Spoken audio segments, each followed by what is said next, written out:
Assalamu alaikum. Welcome to Shah Group Educational Channel. This is your physics teacher engineer SM Nasir Shah. Okay, student, we are going to discuss another chapter. The name of this chapter, turning effect of forces. The topic of this chapter, as you can see on your screen, like parallel forces. The forces that act along the same direction are called like parallel forces. ऐसी forces students जो same direction में act करें, same direction में apply हो, जैसे कि आपको diagram में दिखाया गया है कि अगर मेरे पास एक फोर्स है जो कि अगर मैं डायरेक्शन मेजर करूँ नॉर्थ साउथ ईस्ट वेस्ट, तो F1 भी मेरे पास ईस्ट की जानिब है और F2 भी ईस्ट की जानिब है। तो आप देख सकते हैं स्टूडेंट्स के ये फोर्सेस की जो डायरेक्शन है वो सेम है। तो ये जो फोर्सेस की डायरेक्शन अगर सेम डायरेक्शन में फोर्स एक्ट करेंगी तो उनको हम कहते हैं like parallel forces. Unlike parallel forces क्या होंगी? The forces that act along opposite direction are called unlike parallel forces. ऐसी फोर्सेस जो अनलाइक डायरेक्शन में अपोजिट डायरेक्शन में जो है वो एक्ट करेंगी उनको हम जो है वो अनलाइक पैरेलल फोर्सेस कहेंगे। जैसे कि आप देख सकते हैं F1 जो है वो ईस्ट की डायरेक्शन में एक्ट कर रहा है, जबकि F2 जो है वो वेस्ट की डायरेक्शन में एक्ट कर रहा है। So these forces known as unlike parallel forces.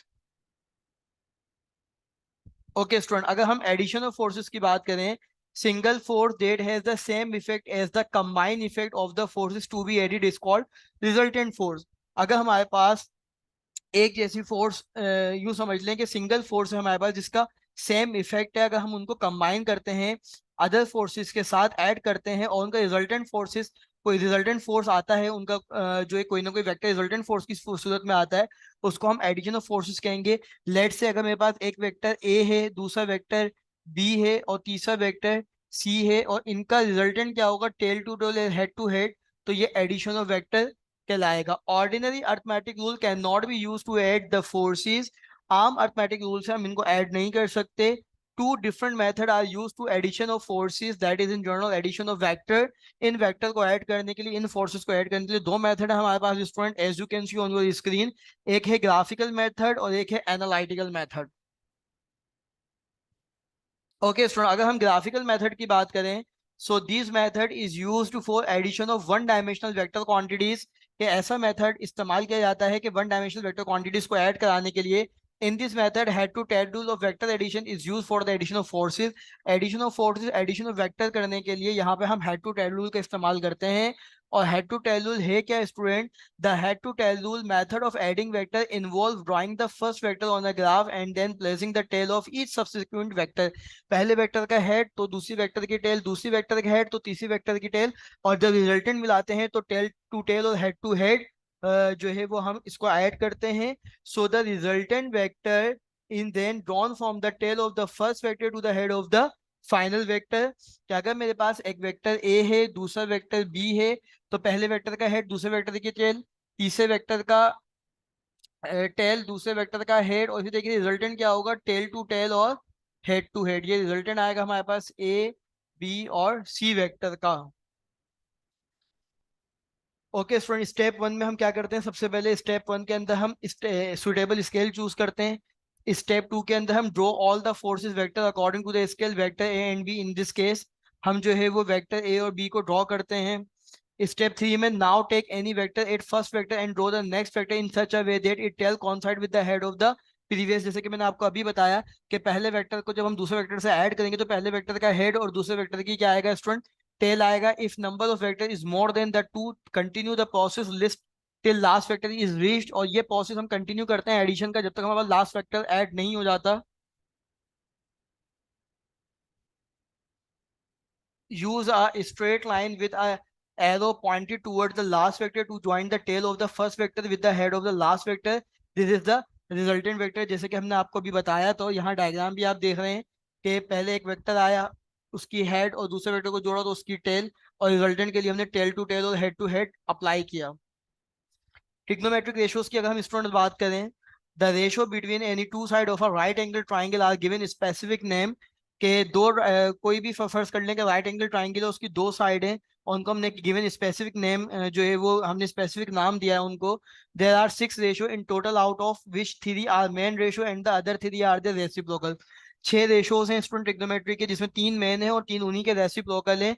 Three main ratio mostly use in physics are sine, cosine and tangent. Sine, cosine और टेंजेंट अक्सर इस्तेमाल होते हैं फिजिक्स के अंदर। Consider the right angle triangle A C B having angle theta and C. As you can see on your screen, sine theta की अगर हम बात करें तो perpendicular upon hypotenuse, cos theta की अगर हम बात करें तो बेस अपॉन हाइपोटेनस, और टेन थीटा की अगर हम बात करें तो परपेंडिकुलर अपॉन बेस। ये बेस होता है, ये परपेंडिकुलर होता है जो 90 डिग्री बना रहा होता है, और ये हाइपोटेनस होता है जो सबसे बड़ी साइड होती है राइट एंगल ट्राइंगल की।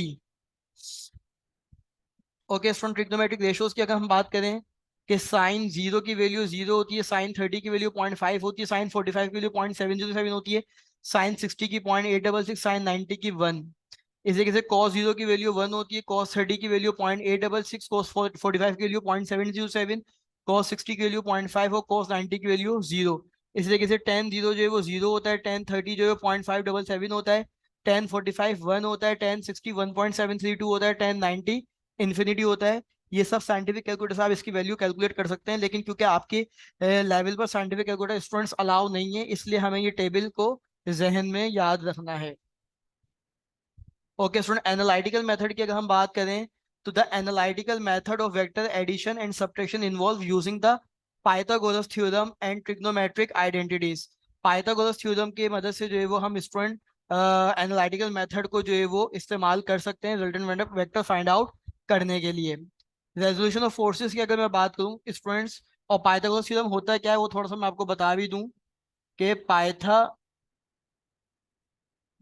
थ्योरम बेसिकली होता क्या है। हाइपोटेनस का स्क्वायर बराबर होता है बेस के स्क्वायर के प्लस परपेंडिकुलर के स्क्वायर के।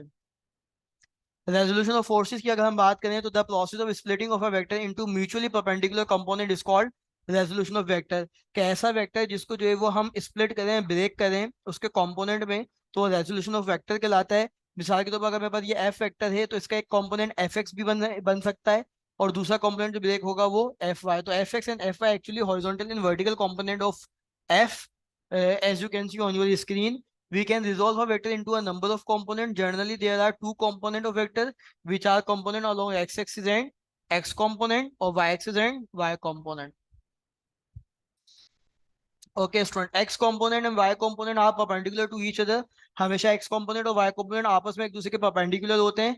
These component are called rectangular component of vector, और ये कंपोनेंट हमेशा वेक्टर के रेक्टेंगुलर कंपोनेंट कहलाते हैं।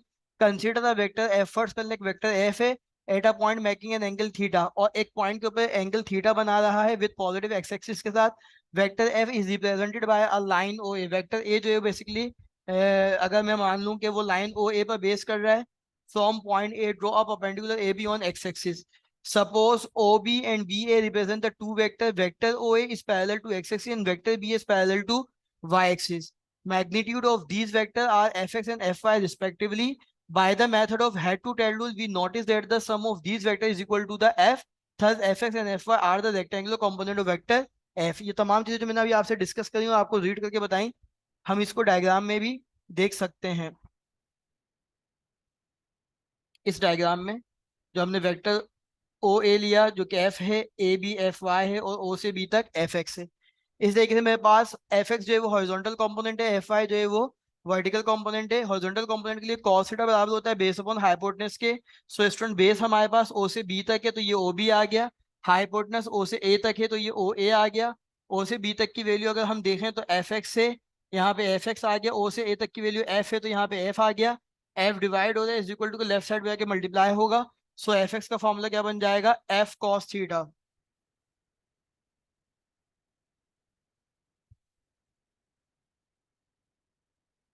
एफ एक्स का फॉर्मूला बन जाएगा एफ कॉस थीटा।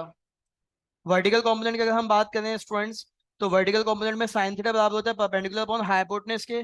परपेंडिकुलर हमारे पास ए बी है, हाइपोटेनस हमारे पास ओ ए है, ए से लेकर बी तक एफ वाई है, ओ से लेकर ए तक एफ है। एफ डिवाइड हो जाए is equal to left side पे जाएगा तो एफ साइन थीटा। सो हमारे पास एफ वाई बन जाएगा F sine theta formula. Okay student, section A base कर रहा है हमारे पास एमसीक्यूज पर। A pair of unlike parallel forces having different line of force produces, we have four option right now as you can see on your screen. Option A equilibrium, option B torque, option C couple, option D unstable equilibrium. So यकीनन student आप तमाम इसका answer सही दे पाएंगे। So the correct option is option C, a couple. A negative of vector is that vector which is in equal in magnitude but same in direction, opposite in direction, perpendicular या none of them। यकीनन student इसको इस topic को हमने भी discuss किया है इसी लेक्चर के अंदर कि जब नेगेटिव वेक्टर की हम बात करेंगे तो उसकी मैग्नीट्यूड सेम होगी और डायरेक्शन अपोजिट होगी। तो आप तमाम स्टूडेंट ने इसका सही आंसर दिया है। The correct answer is option B, opposite in direction. Student, if two parallel forces have the same direction, they are called unlike parallel forces, couple, rectangular forces या like parallel forces। आप तमाम student इसका answer सही दे रहे हैं, तमाम student के answer सही रिप्लाई हो रहे हैं। So the correct option is option D, like parallel forces। Okay student, मजीद कुछ एमसीक्यूज आपसे डिस्कस करेंगे कि head to tail rule can be use to add forces. We have four option right now as you can see on your screen. Option A 2, option B 3, option C 5 और option D any number of. तो यकीन student इसका भी answer आप सही दे पाएंगे कि 2 भी हो सकता है, 3 भी हो सकता है, 5 भी हो सकता है। सो the correct option is option D, any number of. A force of 15 Newton make an angle of 60 degree with the horizontal, its vertical component will be। तो वर्टिकल कॉम्पोनेंट का मतलब एफ आई बराबर होगा एफ साइन थीटा के। F मेरे पास 15 है और sign 60 की अगर हम बात करें तो sine 60 0.866 multiply by 15, answer will be 12.99 something. So the correct option is option C. यकीनन आप स्टूडेंट तमाम स्टूडेंट ने इसको कैलकुलेट कर लिया होगा। So the correct option is option C, 13 newton. A 25 newton force act along the X axis it Y component. अगर force X axis पे लग रही है तो वाई कंपोनेंट कितना होगा? तो अंडरस्टूड है एक्स एक्सिस पे फोर्स लग रही है, वाई कंपोनेंट कुछ भी नहीं होगा। So the correct option is option A, 0 Newton. अगर मेरे पास एक फोर्स 6 न्यूटन है, एक फोर्स वाई न्यूटन है और एंगल निकालना है तो what we have the basic formula, theta is equal to tan inverse F Y upon F X. और tan inverse as it is copy होगा, 6/6 cancel out. Tan inverse one कितना होता है? 45 degree. So the correct option is option C, जो कि आप तमाम student ने सही कैलकुलेट किया है, 45 degree. Okay student, section B की अगर हम बात करें तो define like and unlike parallel forces, जिसको हमने आपसे भी इसी लेक्चर में डिटेल में डिस्कस किया। अगेन बताने का मकसद ये है कि आप कितना सेक्शन बी के अंदर शॉर्ट क्वेश्चन की कितनी स्ट्रेंथ आप लिखेंगे।